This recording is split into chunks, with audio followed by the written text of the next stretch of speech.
Hey everybody, this is a quick video in case you have a Eurotronic Spirit ZigBee Smart Radiator Thermostat and you need to restore the factory default settings on it via a hard reset. Now, there's one of two reasons you might want to do this. The first one is troubleshooting.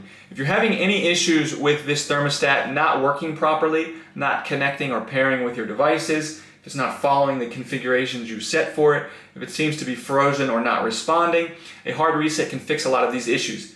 Now you're going to need to set everything up again because everything will be wiped off of it and it will be back to the way it was when it came out of the box, which might be why you want to do it. That's the second reason you might want to do this. If you're setting it up someplace new or just any kind of reason you want to get it back to the way it was when it came out of the box. It's real easy. With it hooked up with power to it, we're just going to come in and we're going to press these three buttons, the minus button, the plus button, and the boost button. We're going to press and hold them simultaneously. And you see when you press and hold them, this screen should start a counter, and it should start to count up from 1 to 10. And when it reaches 10, you're just going to continue to hold it. After the 10, then it will show up on the screen RES, and that's indicating that the reset has begun. And at that point, you can then release the buttons.